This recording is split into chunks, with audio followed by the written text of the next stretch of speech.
Telugu Desam party senior నాయకులు మాజీ MLA మాజీ ఎంపీ సుగవాసి పాలకొండరాయుడు కన్నుమూశారు. పాలకొండరాయుడు మృతి వార్త సీమ తెలుగుదేశం పార్టీలో తీవ్ర విషాదం నింపింది. కొద్ది కాలంగా తీవ్ర అనారోగ్యంతో బాధపడుతున్న ఆయన బెంగళూరులోని ఓ ప్రైవేట్ ఆసుపత్రిలో చికిత్స పొందుతూ మంగళవారం తెల్లవారుజామున తుదిశ్వాస విడిచారు.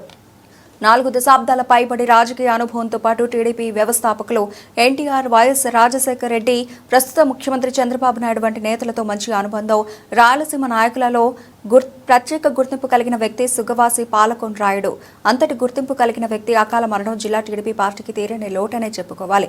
రాయచోటి నియోజకవర్గ వ్యాప్తంగా టీడీపీ అంటే పాలకొండరాయుడు అంటే టీడీపీ అనేంతగా పేరు తెచ్చుకున్న ఆ నేత గత కొద్ది కాలంగా తీవ్ర అనారోగ్యంతో ఇబ్బంది పడుతూ బెంగళూరులోని ఓ ప్రైవేట్ ఆసుపత్రిలో చికిత్స పొందుతూ మంగళవారం తెల్లవారుజామున తుది శ్వాస విడిచారు. ఆయన అకాల మరణంతో కుటుంబ సభ్యులు శోకసంద్రంలో మునిగిపోయారు.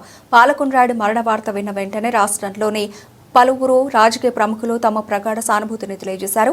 అధికారం ఉన్నా లేకపోయినా తమని నమ్ముకున్న వారిని, తాము నమ్మిన వారిని కాపాడుకుంటూ నేనున్నా మీకోసం అని భరోసాను కల్పిస్తూ పార్టీకి కంచుకోటగా నిలబడినటువంటి మహానేత ఇక మన మధ్య లేరన్నది ఎవరూ నమ్మలేని నిజం.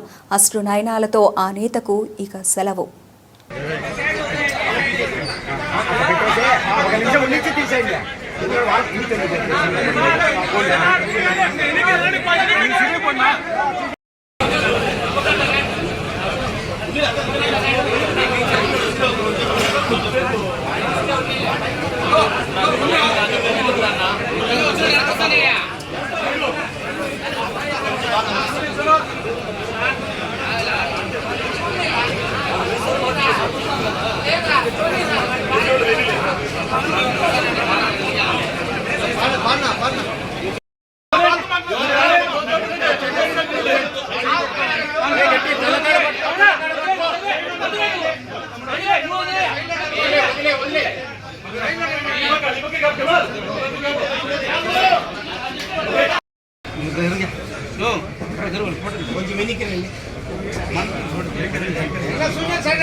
ఉన్నది